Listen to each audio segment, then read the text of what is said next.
Entonces, sean bienvenidos todos ustedes. Muchas gracias por estar aquí. Voy a ir empezando. Gracias.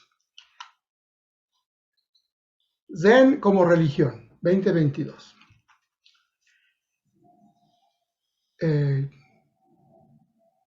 Esta es mi presentación. Pueden leerla ustedes. He practicado desde 94 budismo zen. Me formé en la tradición coreana y estamos como Mar del Otros Templos Zen a partir de 2012. Del 2012. Okay. Empecemos con un concepto esencial. Religión. ¿Qué cosa es religión? Cuando los europeos llegaron a Asia y vieron imágenes como estas que les puse aquí, dijeron, bueno, esta gente tiene rituales de adoración a dioses. Adoran un dios ahí o dioses y hacen ritos y rituales. Es otra forma de ver a Dios. Esa fue la primera impresión de los europeos, que lo que estaban haciendo era impostar su concepto de religión, su concepto de deidad, su concepto del mundo sobre los asiáticos. Pero ellos tenían ya esto muy tradicional. Si ustedes tienen curiosidad de ver solamente el Cha'an, estas son fotos de templos Cha'an, chinos, vietnamitas y coreanos y pueden ver ustedes que solo a golpe, solo de mirar, son construcciones antiquísimas, templos antiquísimos. Mucha gente dice, es que los zen es solamente un jardincito de arena con una piedrita. No, esto que están viendo aquí es budismo zen.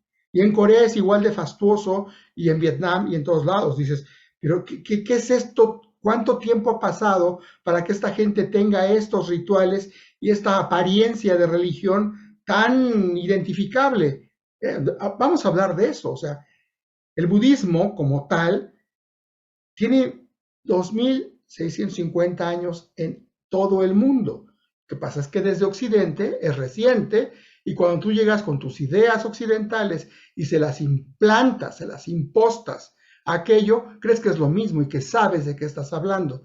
El propósito de esta charla es que entendamos nosotros como budistas zen por qué decimos que somos una religión y por qué nos asumimos en un carácter religioso. Empecemos por una situación clave. Todos los seres humanos, desde la prehistoria hasta nuestros días, todos los seres humanos consideramos que tienen un espíritu humano. Ojo, no estoy diciendo un alma.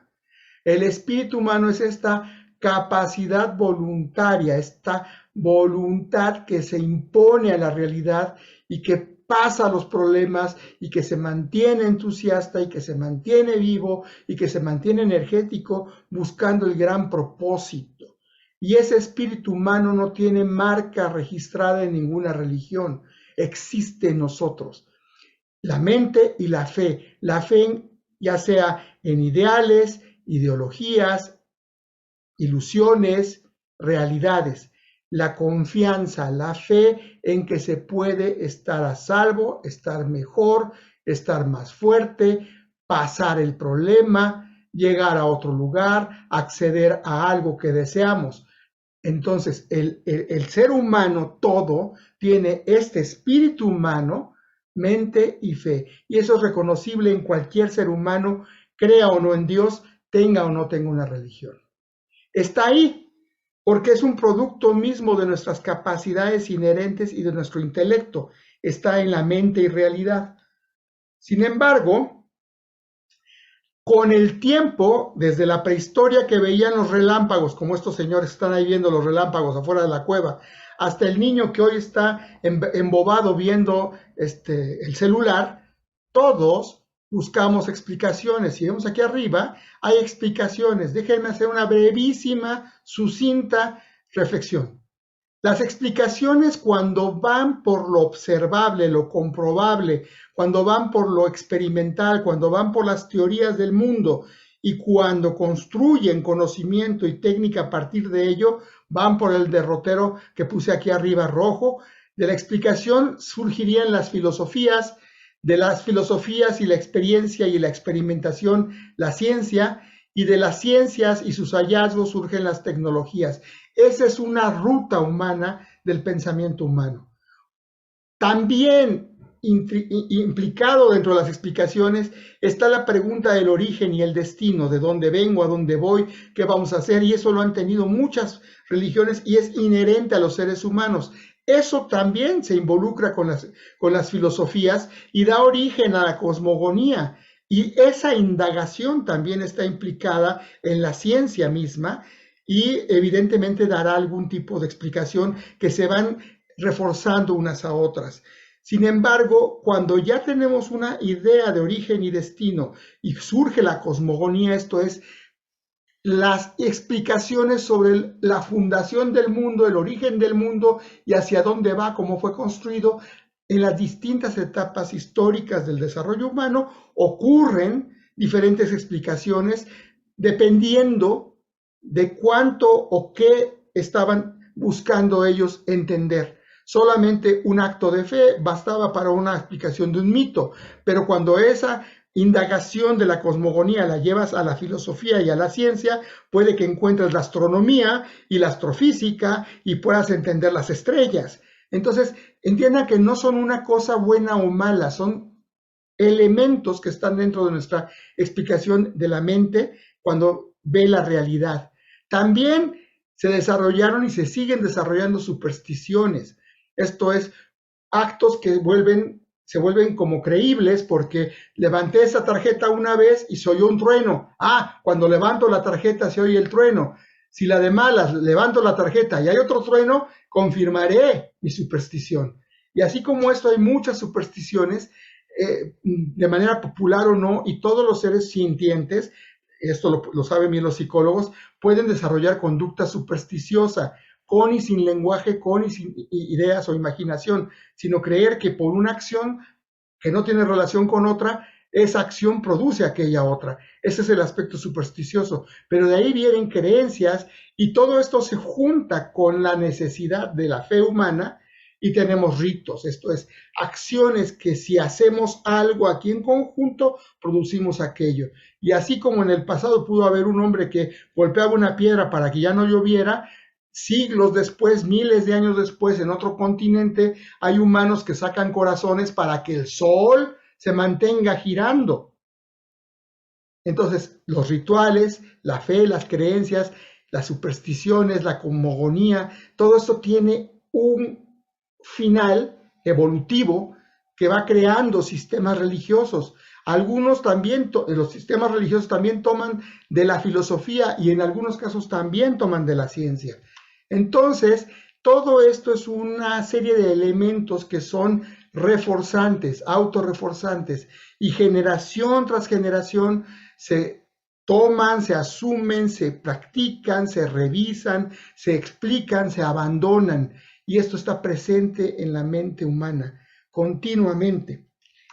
Ahora, ha dado pie, este desarrollo que estoy mencionando, ha dado pie a religiones animistas que suponen hay espíritus en las cosas naturales, también su derivado, la animista oscura o solo oscura, que habla de potencias oscuras, negativas, destructivas, y eso, observen, estos elementos están implícitos en todo, incluso en la filosofía y en los sistemas religiosos modernos.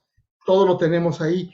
Y con los siglos llegó una explicación que le llamamos teísta, esto es, debe haber un Dios, debe haber uno o varios dioses, seres por encima de la realidad que la determinan. Y este enfoque teísta está permeado de muchos otros conceptos, pero el teísmo está ahí. Y hay una gran parte de la humanidad que necesita creer, afirmar, confiar en la existencia de uno o varios dioses. Y hay distintas versiones de esto, pero están ahí. Y esta parte teísta también coexiste, ha coexistido al menos los últimos 4000 años de menos, con un enfoque no teísta. Esto es, existe el espíritu humano, existe la mente y la fe, pero no dependemos de una cosa externa, ya sea superhumana o un poder superior de cualquier tipo, no dependemos de un Dios creador, no dependemos de nada de eso. Confucianismo, taoísmo, budismo es no teísta, aunque tenga algunas cosas que parecen dioses, ahorita vamos a hablar de ello, no son dioses, y el acto, la actitud, la confianza que se pone, no se pone en aquella cosa de afuera. Es la diferencia esencial entre lo que está en la postura teísta de la postura no teísta, es no se depende de la existencia de dioses o sus deseos para que el humano pueda mejorar. Una corriente occidental muy clara es el laicismo versus el teísmo. El racionalismo basado en la ciencia versus el teísmo es el laicismo, es un no teísmo.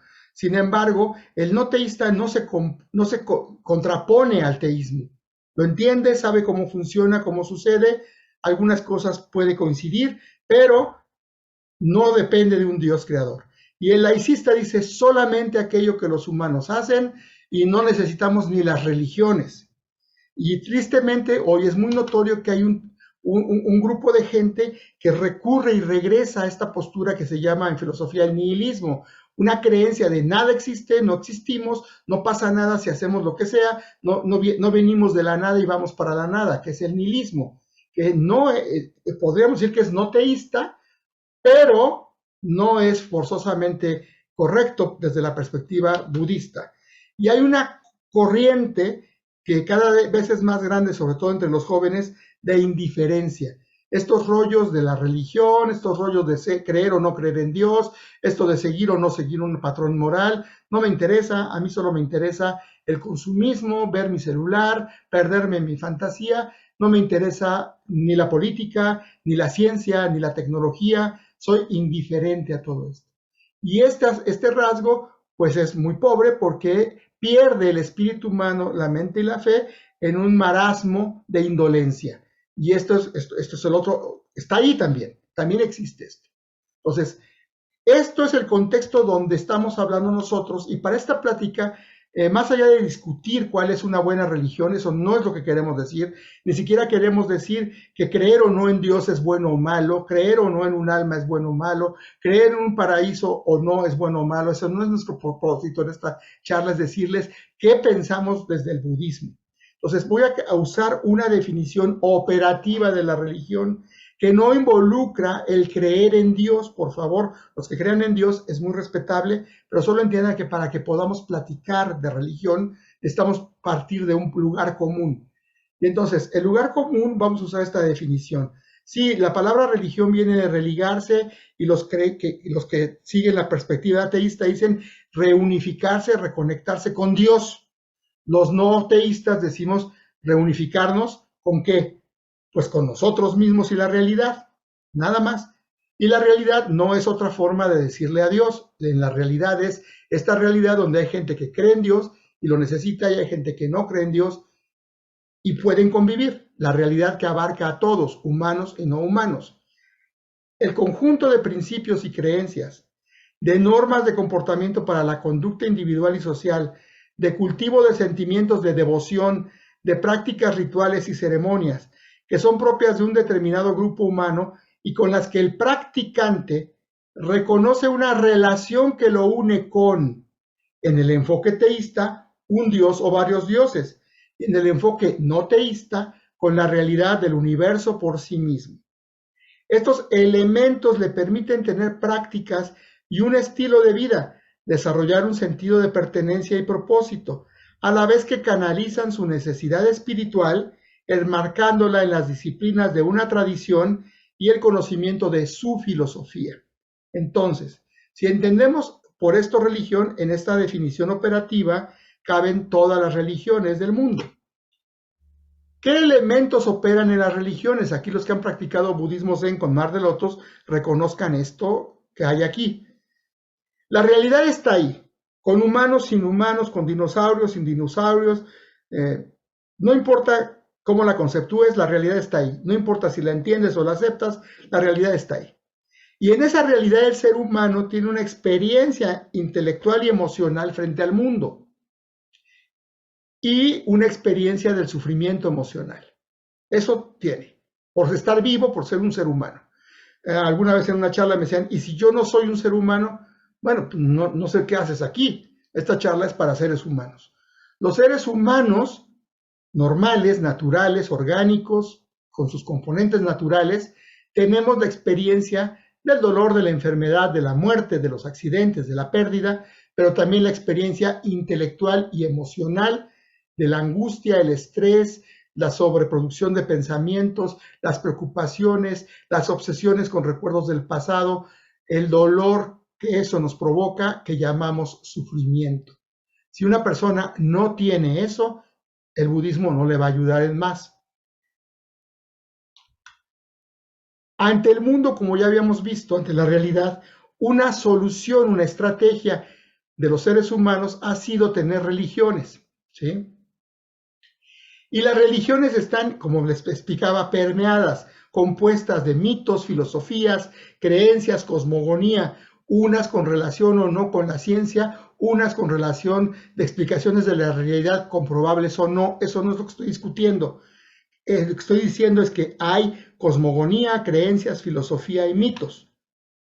También hay cultos, hay una idea del culto que puede ser de cualquier tipo, donde mediante el culto yo puedo facilitar mi destino. Tengo una idea del destino al que quiero ir, ya sea a un paraíso o a varios paraísos, a otra dimensión, integrarme a la naturaleza, lo que sea. Y hay una serie de acciones, actitudes, rutinas que le llamamos culto, y esos cultos están involucrados de filosofía, de cosmogonía, de creencia, y con este conjunto de elementos tenemos una pertenencia cultural. Lo podemos ver muy claramente, las diferencias de cultura que hay incluso hasta en dieta entre los grupos que son de una tradición religiosa y los de otra.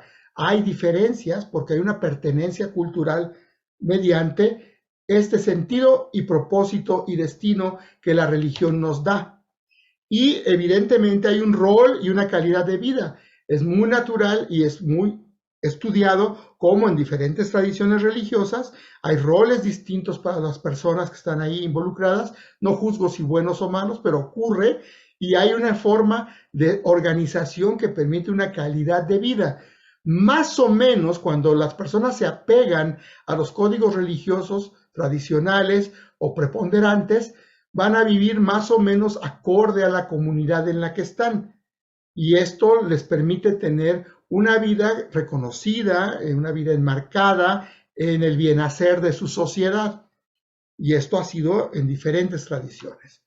El budismo, a diferencia de otras tradiciones religiosas, es una religión acotada a la liberación individual del sufrimiento, lo que conocemos como iluminación o nirvana. Todos estos elementos que acabo de señalar sí están más o menos presentes en el budismo actual, sí existen en las diferentes escuelas y lo pueden reconocer en las diferentes escuelas, y sí ocurre. Por eso traemos trajes de un tipo o tenemos lenguaje de un tipo, canto de un tipo, etc. Pero el foco del budismo no está en los elementos que acabo de señalar. El foco del budismo estaría aquí, así. El budismo, todo el budismo en general, no, pero el corazón de todas las escuelas budistas apunta a esto, a este elemento, nada más. Por lo tanto, lo demás no lo necesitamos ni lo explicamos, lo podemos abandonar, lo podemos dejar de hacer, cambia de tradición a tradición, de escuela a escuela, porque mientras el eje, que es la solución del sufrimiento emocional, está ahí, todo lo demás puede variar y se aprecia, se reconoce, pero muchas cosas budistas del pasado han sido totalmente olvidadas, salvo el eje budista. Ahora, un elemento muy importante en la parte del destino en las religiones es qué pasa después de que mueres. Coinciden muchas religiones teístas en que hay un alma que es una propiedad tuya que viene de un dios o dioses, ocurre dentro de una vida mortal, y dependiendo de tu conducta, ya sea virtuosa o pecaminosa, tendrás la esperanza o la culpa, y esto te llevará eventualmente a un cielo o cielos, o te hará pasar provisionalmente o para siempre en un infierno. Entonces la invitación de esto es que para que tu destino sea el cielo, pórtate con virtud. Ese es el enfoque teísta. El enfoque budista dice, mira, la realidad tal cual es la que está, como esté, punto. La que es, la que somos. ¿De dónde viene? ¿Para dónde va? ¿Qué es y qué no? ¿De dónde somos? Pues quién sabe, no. Hay muchas teorías, podemos aceptar unas o no, pero no vamos a discutir eso. Ocurres, sucedes en esta vida. Y esta vida puntualmente es el producto de los karmas de miles de vidas pasadas, no de tu alma en otras vidas. Eso es una idea teísta que no es budismo. En los miles de vidas que sumaron sus karmas para que tú existas, se condensan en esta oportunidad de vida y tú generas karma, sigues recibiendo karma, esto es consecuencias, produces karma y cuando te mueras te vas a integrar como las millones de vidas pasadas a las millones de vidas que desaparecen pero que dejan karmas en esta realidad y vas a influenciar el mundo. ¿Qué clase de mundo quieres vivir ahora y qué clase de mundo quieres compartir después? Esto es, hay una responsabilidad. El budismo entonces no ocupa ninguna idea que no sea comprobable, por eso es realista.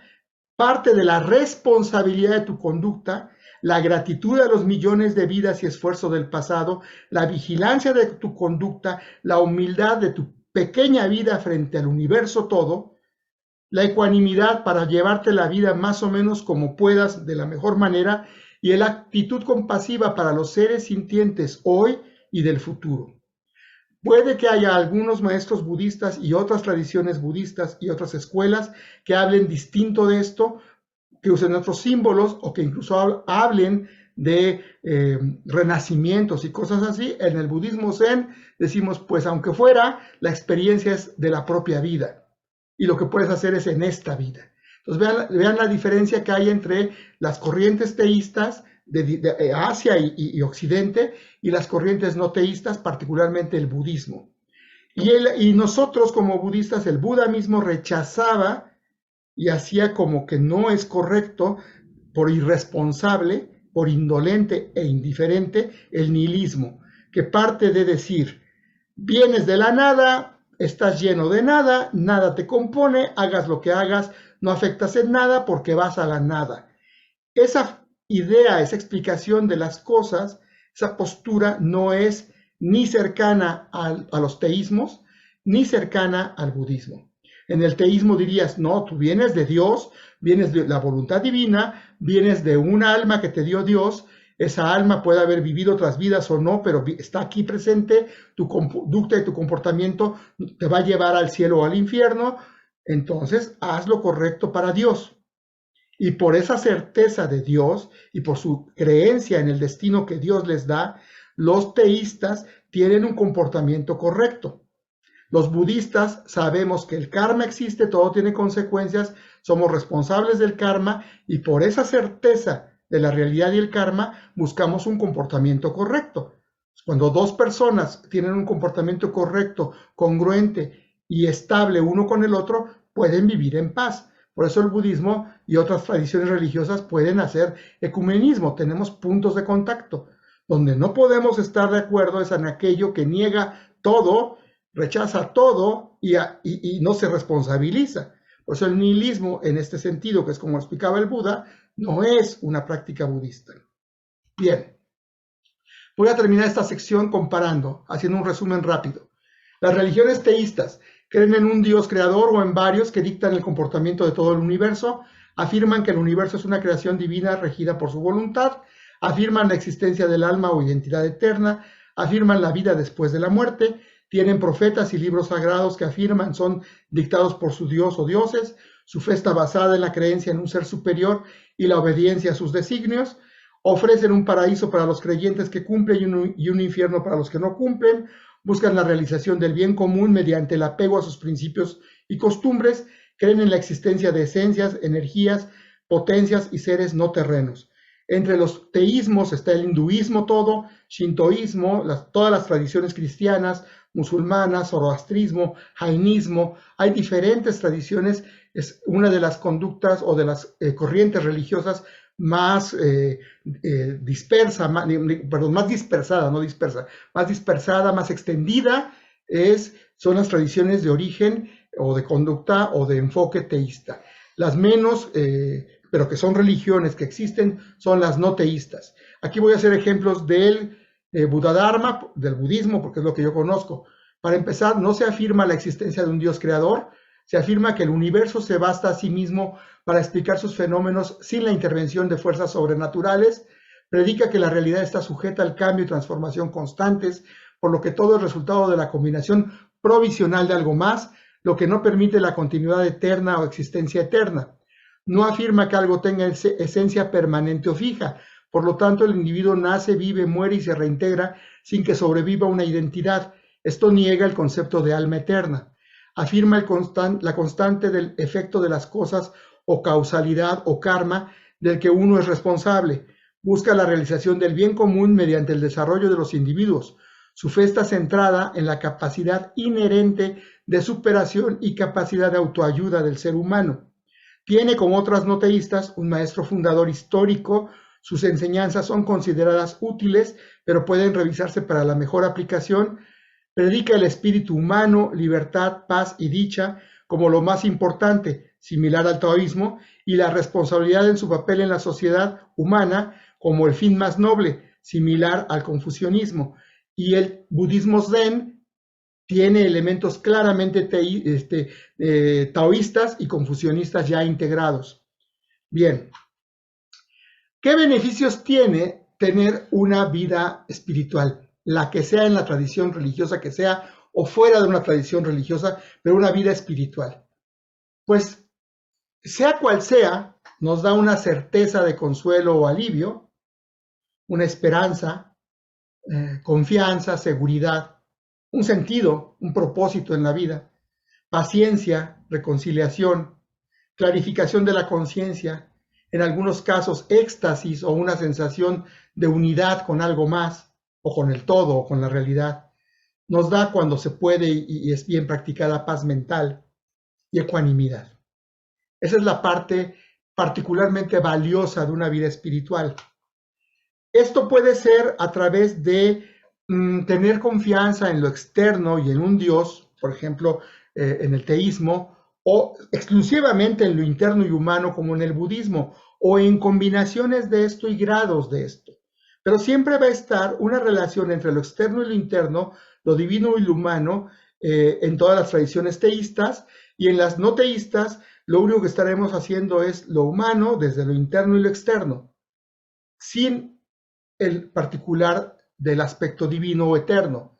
Es la diferencia, pero las experiencias y los resultados de una vida espiritual son muy parecidas, independientemente de la creencia en sí misma, sino de las prácticas espirituales nos da efectos similares. Y ahí se puede reconocer la buena característica que tiene un sacerdote ortodoxo griego, su buen humor, su talante bondadoso, y ver que se parece mucho al del sacerdote shintoísta, ya viejito, con mucha experiencia en la vida, y se parece también al rabino de gran sabiduría, y los tres se parecen mucho a un maestro budista de la tierra pura, y dices, bueno, ¿qué hay ahí detrás? Pues hay una vida espiritual plena, independientemente del enfoque que se siga. ¿Qué es el extremo negativo de las religiones o del espíritu o de la práctica espiritual mal llevada, mal orientada, mal informada? Pues uno, la alianza con los intereses del poder, y eso no es nuevo, ni es exclusivo de Occidente, ha pasado en todos lados. Los fundamentalismos negativos, esto es regresar a la fundación, pero como que buscando un paraíso perdido como para imponerle a otros una idea del mundo. Estos de fundamentalismos negativos, el sectarismo, es muy habitual que todas las religiones, todas las prácticas espirituales creen sectas, porque la gente tiende a hacer lo que le gusta, lo que le conviene, más que aquello que lo disciplina. El fanatismo también puede ser algo dañino, el dogmatismo, la superstición, la intolerancia, la polarización, la represión, la persecución, la explotación, el sometimiento, los abusos, la violencia. En nombre de religiones se han hecho cosas brutales, lo saben ustedes. Entonces, el extremo negativo de una práctica religiosa que no tiene una vida espiritual plena como la que señalé aquí es caer en estas otras cosas por lo que sea. ¿Qué nos une como seres humanos? Bueno, hay teístas, no teístas y laicistas. Vale, hay gente que es laicista. ¿Qué es laicista? Solo me importan los derechos humanos, el cuidado de la ecología, me interesa ser un buen ciudadano, pero no me interesa hablar de dioses, ni de historia, ni de cultos, ni de nada. Yo me la llevo totalmente laico. Está bien, es una postura. ¿Qué es un teísta? Pues la persona que por temor a Dios y por cumplimiento a su amor y a sus designios se porta bien con los demás y cumple con sus cosas. ¿Y qué es un no teísta? Por ejemplo, un budista que no cree en un Dios, no busca la salvación de un alma en la que no cree, pero se porta bien, es correcto con los demás y tiene acción compasiva. Lo que nos une es el bien común y la civilidad, el respeto y la empatía, el cuidado de la naturaleza, los derechos humanos, la ciencia. O sea, estos aspectos ocurren, tengas cualquiera de estas tres posturas, o combinaciones o grados. Lo importante, como diría el Dalai Lama, es esto que dijo él, que me parece valiosísimo, no porque lo haya dicho el Dalai Lama, sino porque apunta algo muy claro. Él dice, creo que la única y verdadera religión consiste en tener un buen corazón. O sea, esto que señalo aquí en estos puntos rojos de arriba es el buen corazón. Y ahí todos de todas las tradiciones religiosas podemos tenerlo. Por eso podemos compartirnos sin ser proselitistas con ustedes. Si ustedes no se quieren convertir al budismo, no se conviertan, por favor. Practiquen bien su religión. Practiquen muy bien su religión. Es la petición que les hacemos. Y si no tienen una religión, sean buenos laicos, sean buenos ciudadanos. Vean por el bien común. Sean personas correctas. Y eso nos une. Eso es lo que nos une. Los budistas no queremos convencer a los no budistas. No nos interesa. Creemos que podemos convivir y compartir prácticas espirituales que son útiles, pero no tienen que convertirse a la religión budista. En las religiones, como les dije, aquí no me voy a detener mucho, pero hay mucha tradición desde muchos siglos. Y tenemos, por ejemplo, antes del 2000, ¿verdad? Hace 5000 años ya había religión egipcia y los védicos, los prevédicos ya estaban hace 3000 años, hace 2000 ya hay vedismo, etcétera. Tenemos religiones como el judaísmo, que es antiquísima, pues ellos ya tienen, el Viejo Testamento está basado en su vida en Egipto, perdón, y así las religiones romanas, las previas, las sumerias, todas son religiones muy antiguas, muy antiguas en el tiempo. Y cuando vemos el flujo de esas religiones, podemos ver que en el tiempo, por ejemplo, hoy estaríamos, hace 22 años es el final de esta gráfica, a la derecha es el año 2000. Entonces, hace veintitantos años ya éramos viejos, los que sean de judaísmo o los que sean hinduistas, pues vienen de una línea antiquísima. Una derivación del hinduismo fue el nacimiento del Buddha-dharma o budismo Theravada. Por acá más o menos 60 años, 40 años después del 500, o sea, 540 y tantos, cuando murió Buda, empieza lo que conocemos como el budismo. Y el budismo se origina dentro de la India. En paralelo, anterior al budismo, unos siglos antes, surgió el confucianismo en China, y más o menos en ese tiempo surgió el taoísmo en China. Estas son religiones paralelas que surgen en China. Se van a conectar allá adelante vía el budismo zen, que después de que se desprende el Mahayana, el Theravada y el Mahayana son dos grandes corrientes budistas, y luego surge el Vajrayana en Tíbet, existe el zen budismo, que ocurre más o menos por ahí de la fusión en el año 500 y tantos, en ese siglo, ocurre más o menos en la fusión de confucianismo, taoísmo y budismo en China. No es al 100%, hay influencia taoísta e influencia confucianista. Y ha seguido habiendo diferentes budismos, unos ya muy nacionales en Japón, y últimamente, afortunadamente, el budismo está volviendo a surgir en India. Ahorita vamos a hablar de ello. Bien. ¿Qué es el budismo en sí mismo? Cuando tú ves esto, aquí puse monjes, estas monjas abajo a la izquierda, coreanas, que están en el Festival de las Linternas del Día del Buda. Arriba este niñito de Birmania, que está ahí, está como monjecito. Estos monjes tailandeses, que son de la tradición del bosque, que está arriba, y el Dalai Lama. El Dalai Lama no es nuestro papa, ni es el líder ni representante mundial del budismo. El Dalai Lama es un gran maestro que reconocemos todos, y es el líder espiritual y es la cabeza de estado del budismo Vajrayana de la orden Gelupa. O sea, es el director general de una tradición religiosa dentro de la gran escuela del budismo tibetano, que es parte del budismo Mahayana. Entonces, si es un líder religioso mundial, sí, lo reconocemos, sí, pero no es representante de todo el budismo. Y el budismo en sí no es budismo. Te voy a explicar qué cosa es esto. El Buda dice en uno de sus sutras antiguos, en este mundo producen felicidad, ¿qué cosa? La ausencia de pasiones y la superación de los deseos. Pero la destrucción del egoísmo es en verdad la verdadera felicidad.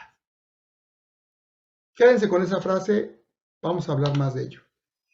El budismo histórico, que nosotros le llamamos Buddha Dharma, Buddha es el epíteto para aquel que logró la liberación del sufrimiento, que se quitó el sufrimiento a sí mismo. Dharma es la ley o enseñanza. Buddha Dharma es la escuela para lograr que la gente se quite el sufrimiento. O sea, la enseñanza para quitarse el sufrimiento es esta religión. Su nombre tradicional es Buddha Dharma.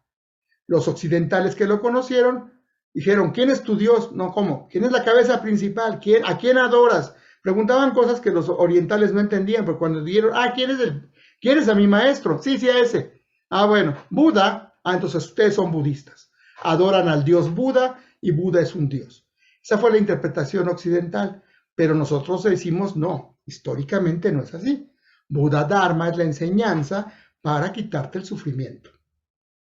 Entonces, decimos que Buda, esto se recita en los retiros, Buda nació en el jardín de Lumbini, alcanzó la iluminación en Bodh Gaya, entró a Parinirvana en Saranath. Esto es, fue un hombre que nació, vivió, se liberó y se murió. Fue un ser humano. Entonces, Shakyamuni vivió más o menos en el siglo V a.C. Hay algunas ideas que varían, pero por ahí vivió. Y a partir de que él muere y de sus enseñanzas dictadas primero por tradición oral, se construyó y se desarrolló el Buddha Dharma. El budismo, después el rey Ashoka, históricamente puso columnas en todo Asia, sudeste asiático e India, donde ponía y nombraba al Buda y su enseñanza como algo esplendoroso que debía cumplirse, y por eso sabemos que existió históricamente el maestro Buda.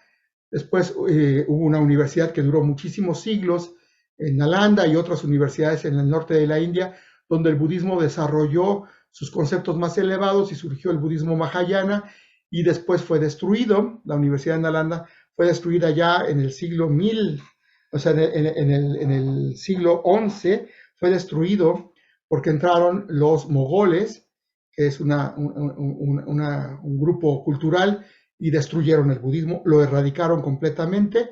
Lo que quedaba de budismo fue adoptado como una subescuela dentro del hinduismo, pero desapareció el budismo como cosa propia. Los hinduistas reconocen al Lord Buda, al señor Buda, pero lo tienen como otro de sus dioses. Y actualmente hay un resurgimiento del budismo, afortunadamente. Sobre todo empezó con mujeres budistas de la clase de las apestadas, de la clase de los rechazados, de la clase más pobre de la India. Hubo un doctor que estuvo haciendo un movimiento muy fuerte y sigue progresando, donde estas mujeres encontraron que en las enseñanzas de Buda las libera del sometimiento de casta, las empodera frente al mundo moderno occidental y las integra como seres valiosos a la sociedad. Y el movimiento budista moderno en la India hoy es enorme, hay que voltear a verlo, es impresionante. Tienen millones de budistas nuevos hoy en la India. Está resurgiendo el budismo apegado a la enseñanza original del Buda. Bien, el desarrollo histórico del Buddha Dharma pues creció sobre todo en el sureste asiático al principio, luego fue cortado por ahí del año 1200. En Tíbet surgió más o menos en el 600. Afortunadamente el budismo Theravada pudo refugiarse en Sri Lanka, y ahí se conservaron ya escritas las planchas toda la doctrina de Buda, Por eso tenemos traducciones venidas de los escritos antiguos, y la tradición Theravada se ha encargado de conservar esto, de estudiarlo y practicar todo el tiempo de acuerdo a la enseñanza más antigua. Y después en China se mezcla el budismo que empieza a entrar, se va mezclando y surge el budismo Zen después ya en China, en Corea y en Japón. Y como pueden ver, muy recientemente, apenas hace unos 2 siglos, empieza a conocerse el budismo tibetano en Occidente, y luego el budismo Mahayana chino con el comercio en China, y etcétera. Pero el budismo también ha tenido una dispersión por tierra, siguiendo la ruta de la seda. Durante mucho tiempo hubo grandes centros budistas en Samarcanda, en lo que hoy es Afganistán, llegaron a tener incluso influencia en Grecia misma, y se sabe que en Medio Oriente también hubo escuelas budistas durante muchos siglos que estaban vivas, hasta que la imposición de las religiones musulmanas fue erradicándolas completamente de esas zonas. Pero un dato curioso para todos es que las expediciones de Alejandro Magno fueron dejando artesanos, y entre ellos y militares, y algunos de ellos se asentaron en esta zona cercana a los Himalayas de Samarcanda y esa región, y ahí crearon ellos, escultores de tradición griega, griegos, crearon las primeras esculturas de Buda basados en el dios Apolo. Al principio Buda no tenía eso. Al principio a Buda se le representaba con unos pies, con una rueda, y eso era todo. Las primeras representaciones de Buda como humano son griegas. Y sobre todo son muy conocidas las estatuas de Buda de Gandhara, que son eminentemente griegas. Pueden verlas, son bellísimas, pero son representaciones de estos vasos comunicantes que luego no se nos olvidan al no entender el mundo. Entonces Buda, como ven ahí, debió haber nacido y crecido más o menos entre el 563 al 486. Realmente nació muchísimos siglos antes que Jesús, y a partir de su muerte el Buda Dharma existe hasta el día de hoy. 2566 años de budismo en el mundo, de Buda Dharma. Entonces, él debió haber vivido probablemente durante el reinado del rey Bimbisara, que es histórico, y seguramente murió cuando su hijo, del rey Bimbisara, reinaba todavía. Nació en el norte de la India, cerca de los Himalayas, en el territorio que hoy ocupa Nepal, en un sitio denominado Lumbini. Las fuentes budistas acuerdan que probablemente nació alrededor del 563, pero para la enseñanza budista es irrelevante si nació un siglo antes o 2 antes, o si murió un siglo después. Eso no es irrelevante. Sabemos que por la cuenta de los años que él dice, más o menos a los 29 años se marchó a la vida ascética, a los 35 se iluminó en Bodh Gaya, puso en marcha la rueda de la ley, o sea, predicó las verdades budistas por primera vez a sus 5 discípulos y amigos, y de ahí fueron 45 años de enseñanza, hasta que murió de alguna infección intestinal o algo muy grave a los 80 años en Saranath, probablemente en el año 486 antes de la era común. Entonces, el Buda Dharma ha estado vivo, porque el Buda, cuando iba a morir, le dijo a los alumnos: a mi muerte, el Dharma es el maestro. Por eso decimos que el maestro está vivo, no porque creamos que Siddhartha Gautama Buda está vivo, no, porque él nos dijo: la enseñanza para quitarse el sufrimiento es el maestro. Entonces, para nosotros el Buda Dharma lleva 2566 años vivo. No es un personaje, es la enseñanza. Bien, la enseñanza básica que voy a decirles de lo que el Buda Dharma es desapegarse, cesar, extinguir los 3 venenos causantes del sufrimiento. Y esto es la adicción, la necesidad a acumular esos venenos. ¿Cuáles son los venenos? La avaricia, querer existir en mejores condiciones, o más allá, o después de muerto. Poseer y controlar, eso le decimos avaricia. Ira, la frustración, el resentimiento, el miedo, el odio. Está bien, puede sucederte en el mundo, pero no tienes por qué acumularlo, y menos cuando ya pasó, y menos si es imaginario. Quitarte la necesidad de sufrir la ira, eso es quitarte el veneno de la ira. y la ignorancia. La ignorancia no es la falta de conocimiento cultural o científico. Para el Buddha-dharma, la ignorancia es cuando rechazas la realidad tal como es, cuando quieres que la realidad sea una cosa que no es lo que es, y no saber cómo eliminar el sufrimiento, o sea, desconocer las técnicas del Buddha-dharma te hacen ignorante de cómo quitarte el sufrimiento. Entonces, entre menos sepas cómo opera el sufrimiento y menos sepas cómo quitártelo, más vas a sufrir. Por eso es un veneno la ignorancia. Y entre más rechaces la realidad como es y quieras imponer tus fantasías a la realidad del mundo, más frustraciones vas a tener y más dolor vas a provocar. Por eso la ignorancia es un veneno. Entonces decimos que el ser humano, en su avidez, en su hambre, en su insatisfacción, produce la necesidad de adherirse a la avaricia, ira e ignorancia. Son los tres venenos. Y el Buda nos dice, esta, oh monjes, es la noble verdad de la cesación del sufrimiento. Es la total extinción y cesación de ese mismo deseo, su abandono, su descarte, liberación, no dependencia. Entonces te dice, primera noble verdad, el sufrimiento existe. Segunda noble verdad, el apego enfermo, esta avidez extrema, es la causa de tu sufrimiento. Cuando tú la extingues, te liberas. Caes perfectamente en la liberación del sufrimiento. La segunda noble verdad es que ese apego es el origen del sufrimiento. La tercera noble verdad es que el sufrimiento es estrictamente personal. Tú tienes tu propia versión de sufrimiento. Solo tú te puedes liberar de tu sufrimiento. Y la cuarta noble verdad es que nos dejó un entrenamiento para quitarnos el sufrimiento que se llama el óctuple noble sendero. Entonces aquí nos lo dice. Esta es la noble verdad de la cesación del sufrimiento, es la total extinción y su cesación de ese mismo deseo, su abandono, su descarte, liberación, no dependencia. Esta, oh monjes, es la noble verdad del sendero que conduce a la cesación del sufrimiento. Simplemente este óctuple noble sendero, es decir, recto entendimiento, recto pensamiento, recto lenguaje, recta acción, recta vida, recto esfuerzo, recta atención y recta concentración. Lo de recto es que haces lo que produce menos sufrimiento y lo más apegado a la realidad tal cual es. Y nos dejó un triple entrenamiento que se llama Sila, Samadhi y Prajna. Esto es, conductas morales adecuadas de cesar el sufrimiento y no producir más. Samadhi, que es técnicas para la atención plena que te permiten estar alerta y evitar el sufrimiento y por lo tanto mantenerte sin sufrir, que son las técnicas para iluminarte, y Prajna, la sabiduría que te permite actuar en el mundo con congruencia, con ecuanimidad y con compasión.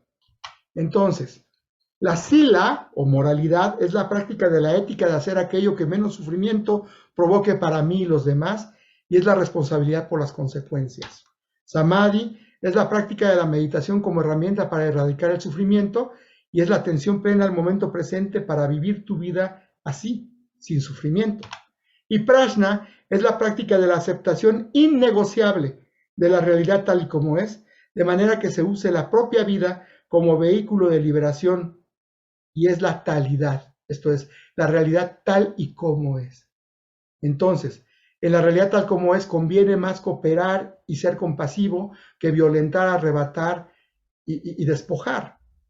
Por lo tanto, la compasión es una mejor actitud y una más sabia forma de vivir. Entonces, por eso en el budismo zen decimos, la prajna es la prajna paramita, como perfección de la sabiduría, compasiva. También le agregamos ese aspecto.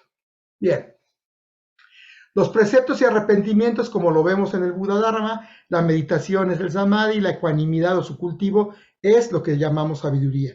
Entonces, cuando una persona o una escuela budista hace estas tres cosas, decimos que es budista. Si no hace una de las tres, no es budismo.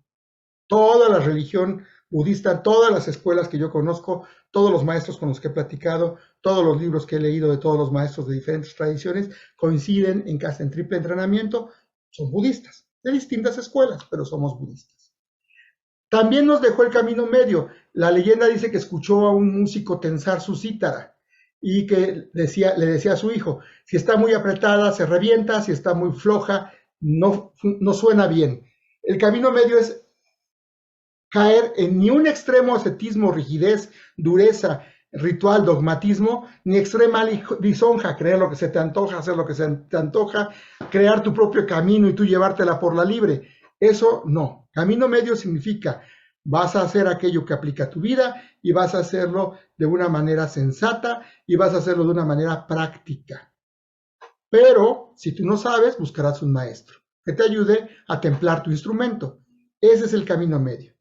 Y también nos dice que no por nacer con privilegios se es santo, no por vestir como monje se es santo, no por hacer rituales se es santo, no por saber los actos de los santos se es santo, solamente por practicar la santidad se es santo. Y él lo probó en sí mismo. Por ejemplo, él estaba así como de flaco, como lo ven en esta escultura, que es un Buda de estos que les decía yo de Gandhara, donde lo retratan en las grandes aflicciones. Antes de iluminarse, él describe que se dejó matar de hambre, como le recomendaban los yogis, y estaba casi como un cadáver, y estuvo a punto de morir, y no se le quitaron sus pasiones. También vivió una vida regalada, así como de Junior. Aquí puse una estatua moderna que un autor chino puso ahí como de broma, entre broma y broma, puso a Trump como si fuera un monje gordo meditando.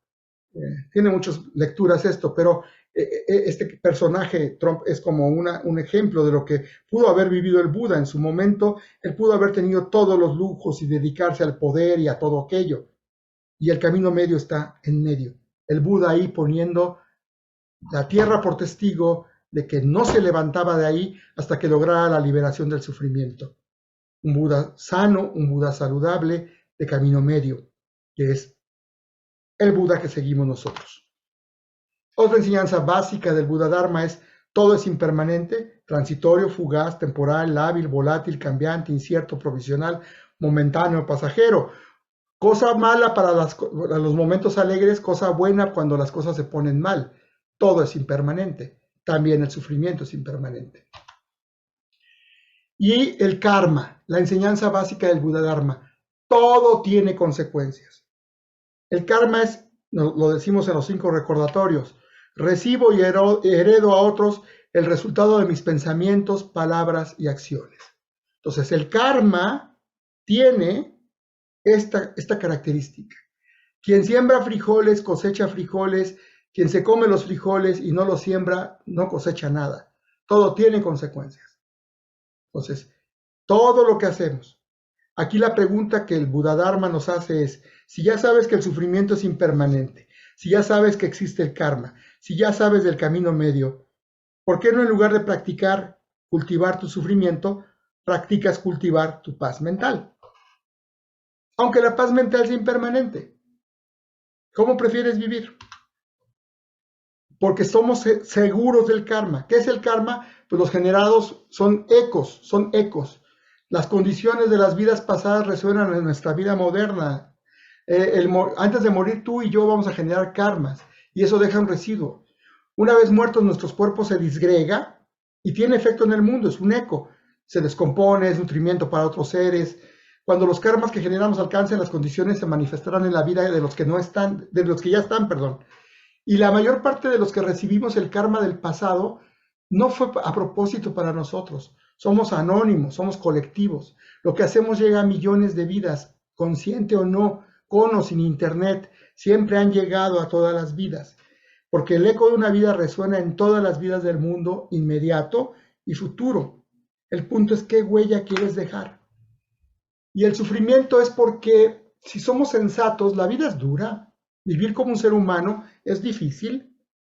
Y como decía el Buda, si vives lo suficiente conocerás la enfermedad, la decrepitud y la muerte. Todos veremos decaer nuestras capacidades, todos cometeremos errores, todos tendremos accidentes. Algunos morirán o moriremos por violencia, otros por enfermedad, otros porque se agotó. Pero mientras vives y mueres, puedes elegir ser una persona libre de sufrimiento, atenta al momento presente, consciente de la realidad, que es una persona así siempre es valiosa en todo lugar y cultura.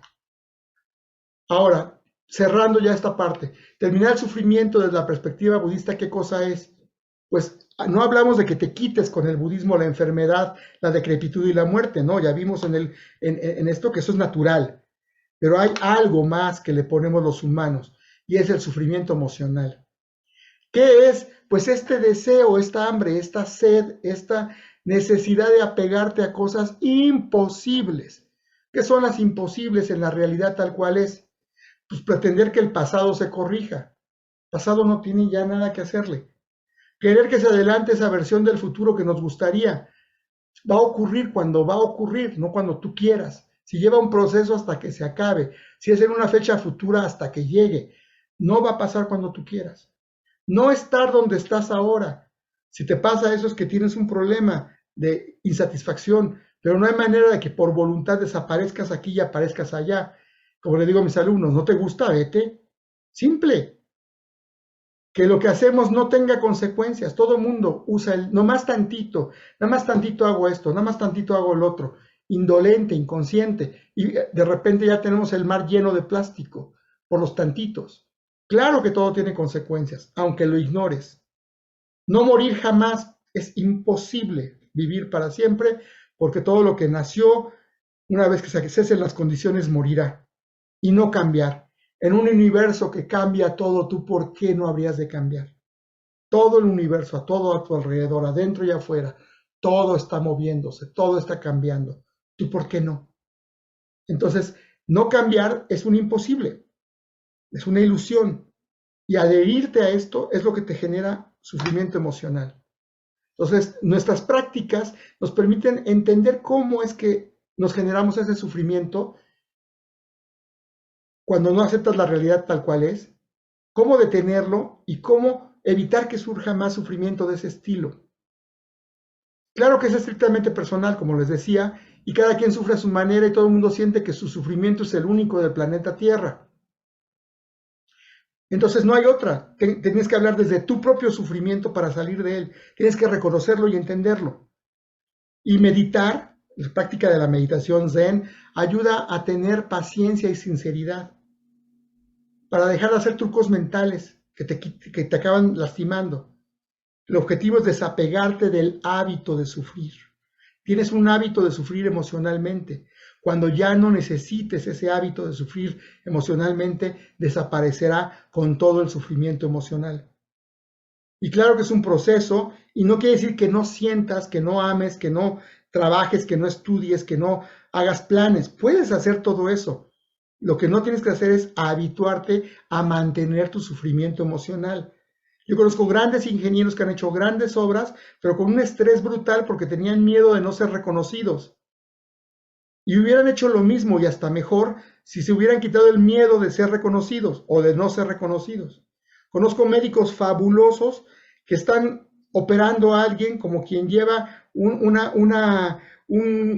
score ahí, anotando los puntos que lleva de bueno o malo, y entonces se preocupa más por ser bueno o malo que por cuidar al paciente.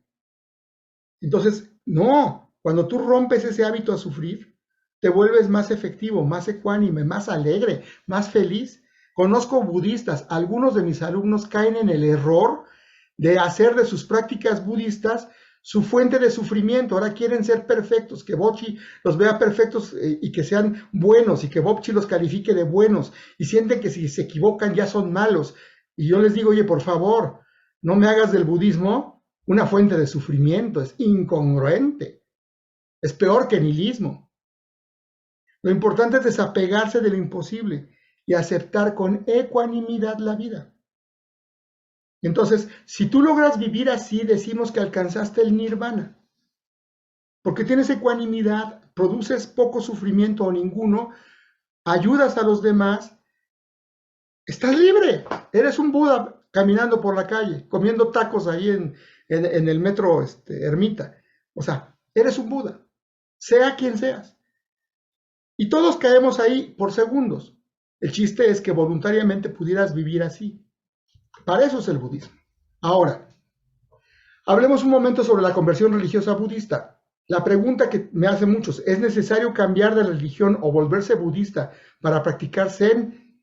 No es necesario para practicar meditación, simpatizar con el bien común la buena voluntad y camaradería de las comunidades Zen. Entonces, no tienen por qué convertirse a la religión budista y menos al budismo Zen de Mar de Lotos. Si su objetivo es meditar, mediten con nosotros. Si su objetivo es tener buena voluntad, tengan buena voluntad. Si quieren participar en nuestras actividades y conocer y llevarse con nosotros, son bienvenidos. No tienen que volverse budistas. ¿Ok? Pero para ser budista implica más compromisos y profundidad, convicciones, aspiraciones que deben reflexionarse muy bien antes de tomar esa decisión.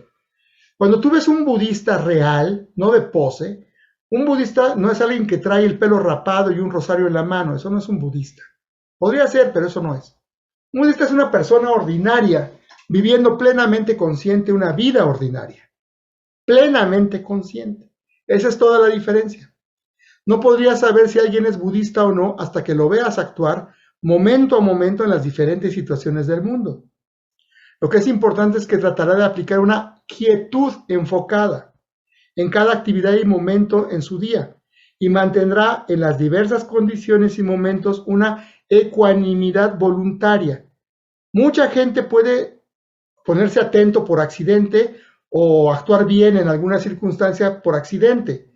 Un budista lo hace a propósito, se obliga, nota surgir el miedo, evalúa si vale la pena ese miedo, si es necesario ese miedo lo usa, si no es aplicable al momento, no lo usa y hace otra cosa. Se fija en la inquietud que tiene, evalúa si es algo que debe resolver, si no es algo que debe resolver, lo deja. Evalúa una alegría que siente, la siente plenamente, la disfruta, cuando ya no tiene razón de ser, no la extraña y continúa su vida con una ecuanimidad voluntaria. Pero eso no se nota tan fácilmente y no es de pose, es de vivencia. Entonces, algunas tradiciones budistas creen que convertirse en monje acelera el progreso espiritual, pero todas, desde Buda mismo en sus tiempos, saben que se puede alcanzar esa liberación del sufrimiento sin ser monje. Hay muchos laicos que, sin ser nunca monjes, alcanzaron la liberación del sufrimiento. Ya técnicamente, ¿cómo se convierte una persona al budismo? Bueno, es muy sencillo la conversión budista. Una vez que entiendes bien qué es el budismo y dónde estás metido, y quieres, vas con un maestro, un monje ordenado, un maestro ordenado, y le pides que te acepte tomar refugio en el Buda, el Dharma y la Sangha, ser recibido y ya. Te hincas, se hace el tisarana 3 veces y se te hace una reverencia y ya eres budista. En muchas tradiciones se les entrega un rosario, en otras no, se les entrega un certificado, en otras no, se les dan los preceptos, se les dictan los preceptos, 5, 10, 15, 20, los que sean de su escuela, que son el Vinaya para laicos, y ya, eres budista. Es muy sencillo. Pero como es una decisión con mucho impacto, y más en nuestra sociedad moderna, pues hay que hacerlo con cuidado. Mitos. A ver, voy a contestar eso para que no me lo pregunten al rato. ¿Tienes que ser vegetariano? No. Tradicionalmente, muchas escuelas donde era posible vivir del vegetarianismo prefieren que sus practicantes monjes sean vegetarianos. Pero hay muchas escuelas, incluyendo la mongola, tibetana, coreana, japonesa, la coreana, vietnamita, donde pues si no hay comida más que carne, comes carne. Claro, con perfecta atención plena. Lo que sí es común es que no debe ser desperdiciado.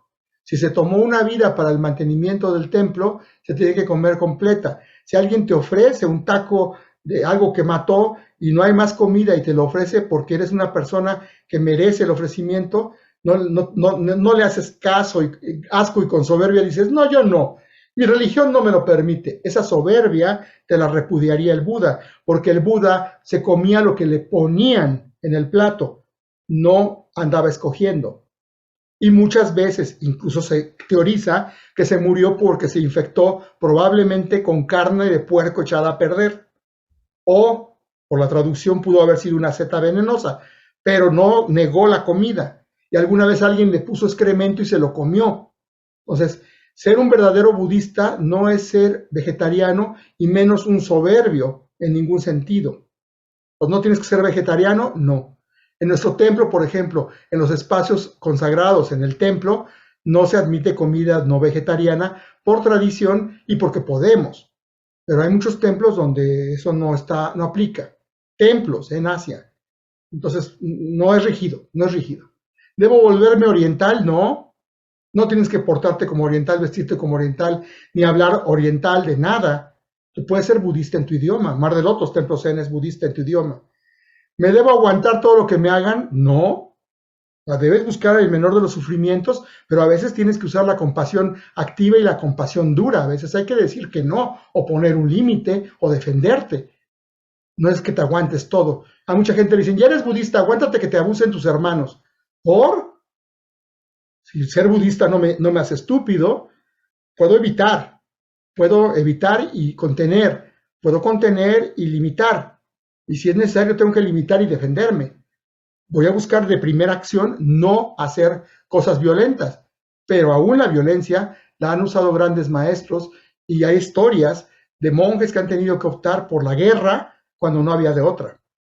Entonces, no es que tengas que aguantarte, no es nuestra primera opción, no es lo que estamos buscando. ¿Puedo ser budista zen sin meditar? Nunca. Ahorita vamos a ver qué es budismo zen. No puedes ser budista realmente en general si no tienes algún tipo de práctica de meditación. Hay muchas. Incluso el estudio, el canto de sutras, el canto de mantras, es una forma de meditación.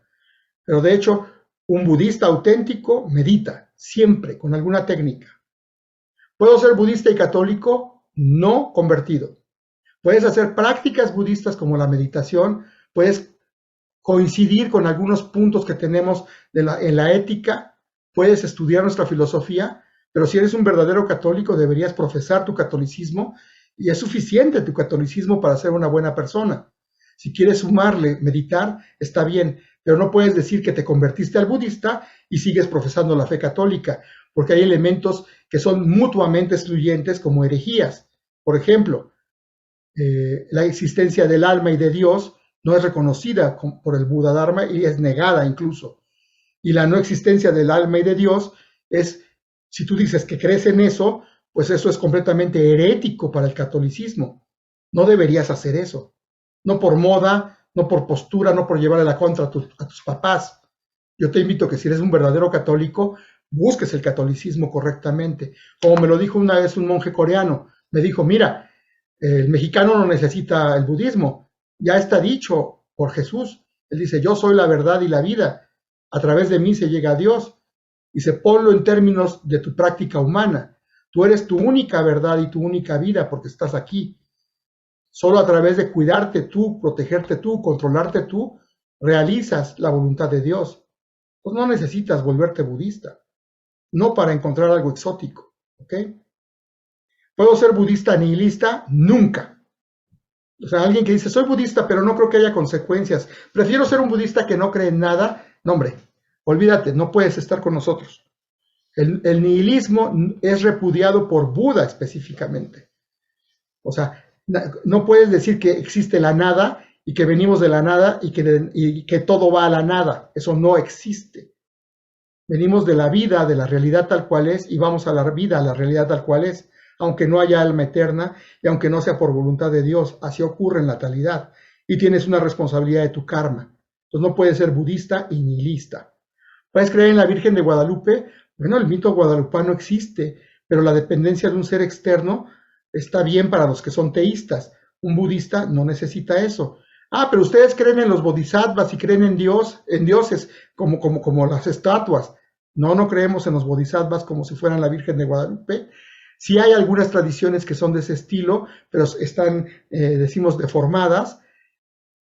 Lo que son los bodhisattvas, lo que son las imágenes, son objetos devocionales que nos recuerdan virtudes, conductas, actitudes, personajes, son héroes culturales a los que reverenciamos por lo que significan, no por lo que son como cosas. Hay muchas historias de maestros budistas zen que tiran, queman, se orinan encima de Budas, porque ven que la gente es dogmática y crédula, que es adoradora e idólatra. Entonces, no es lo mismo. ¿Debo entregar todos mis bienes? Pues si quieres, pero eso no, es que es el desapego, eso no es. Tuvimos grandes reyes que no dejaron sus bienes y propiciaron el budismo en todos lados. Hay grandes personajes que juntan sus maneras de hacer dinero para ir derramando algo hacia el bien común. ¿Por qué deberías quitarte tus bienes para sentirte budista? Eso está mal. Tampoco tienes que explotar a los demás. Tienes que tener una forma correcta de vivir. Y si en eso tienes dinero para darle al templo, bien. Mar de otros templos no cobra nada. Vivimos de la limosna. No pedimos dinero. Damos todo gratis. Entonces, no sé, vivimos de lo que nuestros miembros generosamente pueden dar porque se paran de sus bienes de trabajo y muchos de ellos son exitosos en su trabajo y comparten parte de su dinero como compasión activa, pero no están obligados. No somos una secta, nunca, no debes caer ahí. Si alguien te pide eso para ser budista, huye, te están engañando. ¿Puedo meditar drogado? No, ni drogado ni alcoholizado. El budismo no depende de cosas externas. Las drogas para alcanzar estados de conciencia superiores que así las venden son totalmente inútiles una vez que practicas meditación verdadera, no son necesarias ni indispensables, ni te dan nada aparte del placer momentáneo, de la sensación de expansión de conciencia. Todo eso se puede obtener sin tener que drogarse. Entonces, no puedes meditar drogado. Bien. Ya para terminar nuestra charla del día de hoy y pasar a las preguntas, Zen. El Zen, como pueden ver, se ha idealizado con esta actitud que tienen aquí a la izquierda, de este monje que está ahí presentado, ¿no? Muy tradicional, todo limpio, todo blanco. Mi tradición es más o menos como la de abajo, pues así son los templos, todo está lleno de colorido, los monjes tienen muchas cosas, pero tienen el mismo espíritu.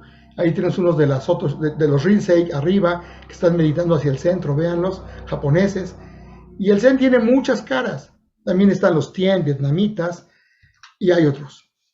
Dentro de lo que vimos hace rato, la recta atención y recta concentración se convirtió en esencial para la práctica budista. O sea, si tú tienes una meditación, una concentración adecuada y una atención plena al momento presente, eso te permite identificar cuando sufres y todo lo demás. Entonces, los maestros del pasado de la escuela Mahayana que generaron la escuela Yana dijeron, para todo el óctuple sendero, la recta atención y la recta concentración son las piedras angulares, como en una estupa de piedras, son las piedras de abajo, las que dan estabilidad a toda la columna. ¿Puedes entrar por cualquier lado? Sí. ¿Puede ser en simultáneo? Sí, pero tienes que mantener la recta atención y la recta concentración. Y esa escuela centrada en el desarrollo de la recta atención y la recta concentración, la meditación, se conocía en India, en Pali, como jnana, en sánscrito como dhyana. Pero la palabra jnana luego pasó a China como chana y luego se abrevió como chan. Cuando pasó a Corea se llamó Zeon. Luego en Vietnam se llamó Tien. Luego en Japón se llamó Zen. Y los occidentales la conocieron en China y en Japón, más en Japón, y la trajeron a Occidente como Zen. En América se conoce como Zen y en México se conoce como Zen. Pero es la escuela budista enfocada preponderantemente en la concentración y atención correctas, en jhana. Por eso decimos que el budismo Zen es Buddha Dharma jhana. Meditación es concentración, es unificación, atención plena al momento presente, que es mantenernos estables antes de los conceptos, antes de que surjan conceptos. Estabilidad. Centrarnos en lo que percibimos y en lo que hacemos, totalmente conscientes de lo que ocurre en nuestro cuerpo y mente, sin elaborar imágenes, emociones, narraciones. No divagar ni hacer escenarios e historias que no suceden ahora y aquí. No planear al meditar. No sufrir por el futuro o el pasado. Mantener la observación sin intenciones del lugar donde estamos y la actividad que realizamos. Conectar con la realidad tal como es, o calidad. No teorizar la meditación, practicar la meditación. O sea, cuando tú aprendes a hacer esto, decimos que estás meditando en el enfoque dhyana. Hay varios estadios, varios métodos, varias técnicas, varias escuelas. Unos hacen una cosa, otros otra. Pero entonces, hacer esto lo puedes hacer cantando, caminando, haciendo postraciones, haciendo rosarios, haciendo ropa, El Zen tiene miles de prácticas que propician esto que dice aquí. Actuar con una mente antes de los conceptos, que no se enturbia por lo que no corresponde. Entonces, si vas a hacer cuentas matemáticas, solo haces cuentas matemáticas. Si vas a lavar trastes, solo lava trastes. Si vas a bailar con una persona, bailas y te diviertes. O sea, hacer lo que haces. Mantenerte estable antes de los conceptos, ya sean etiquetas, recuerdos, conexiones, lo que sea. El taller de la semana entrante y la siguiente es para entrenarlos en esto. Y buscamos tener una iluminación, pero sin objetivo de ser reconocido ni de que te adoren. La atención plena es la guía de nuestras prácticas. Todo lo que hacemos en el Zen está diseñado y heredado así. Y la meditación es todo lo que hacemos. De hecho, en un templo Zen o un maestro Zen está meditando todo el tiempo que está frente de ti. Todo el tiempo está atento completamente a lo que está haciendo. Y estas técnicas meditativas, hay una enseñanza específica del Buda, que es dhyana, y es lo que nosotros practicamos particularmente. Entonces logramos una introspección liberadora. Analizamos todo a la luz de la impermanencia y del no yo, lo que nos entrena a enfrentar la vida diaria y cultivarnos momento a momento en cada circunstancia. O sea, el Zen no es nada más cómo te sientas y te pones en un templo, el Zen es cómo vives. Finalmente, el budismo Zen, concluimos con esto, es una religión. Si vamos a los elementos de la religión, ¿por qué? Porque tiene una enseñanza que le llamamos Buda Dharma, es histórica, estructurada, acotada al sufrimiento, tiene filosofía, incluye filosofía, tiene prácticas de moralidad, meditación y sabiduría, tiene un entrenamiento, tiene una devoción, principalmente a la compasión y ayuda a los demás, gratitud a los maestros, tenemos rituales, tenemos una liturgia en atención plena, tenemos tradiciones culturales, tenemos templos, lugares sagrados, tenemos escrituras, tenemos todo, o sea, somos una religión. Entonces, por eso es que nosotros decimos que somos una religión y por eso nosotros nos llamamos Mar de Lotos Templo Zen y somos una agrupación religiosa en formación. No somos un club de meditadores, no somos una escuela de mindfulness, no somos simpatizantes del budismo, no hacemos nuestro propio budismo. Practicamos budismo, Buda Dharma, Dhyana como religión. Muy bien, hasta aquí lo que quería exponerles. Me gustaría pasar a la sesión de preguntas.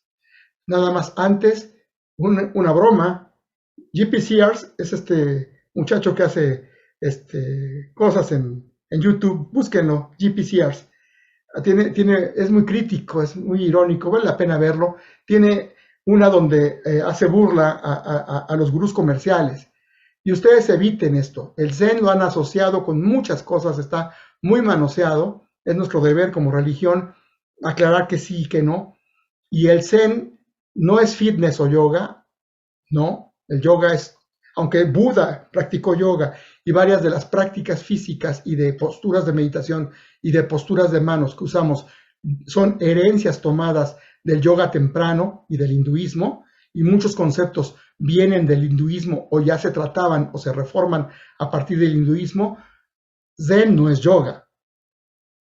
¿No te hace bueno ni especial? No. ¿No es metafísica o filosofía? No. Aunque hay filosofía y algunos aspectos como el Huayen, que es una parte de la escuela Zen, caen en aspectos filosóficos e incluso metafísicos, pero no es el eje, eso no es el eje. No es para la especulación, en ese sentido. No es para el selfie. Si tú haces un Zen de pose, estás sufriendo, eres un demonio hambriento. No cura enfermedades, no te da superpoderes, no atrae la suerte, no es magia, no es filosofía de vida. No. El Zen es una práctica en sí misma para librarte del sufrimiento. Si tú usas solo la meditación sin cambiarte de religión con nosotros, está muy bien. Y puedes obtener los beneficios de la meditación, de la atención plena al momento presente y complementar tu práctica religiosa, pero consulta con tu ministro de culto o con tu sacerdote si no estás contraviniendo algún aspecto esencial de tu religión. Bien, aquí terminemos con esta foto que quise poner del recuerdo. Aquí están las fundadoras de Mar de Lotos Templo Zen, lo que llamamos la Sangha Jacaranda, en el retiro de lluvias de 2557. que es diciembre de 2013. Y aquí están en atención plena del momento presente, practicando solo aquí, solo ahora, solo esto. Entonces, gracias a ellas, ustedes no lo saben, pero el karma de ese retiro, de esa sentada, sigue aquí. Estoy dando esta charla hoy. ¿Ok? Entonces, bueno, pues muchas gracias. Con esto termina la exposición. Me gustaría pasar al grupo de preguntas y respuestas.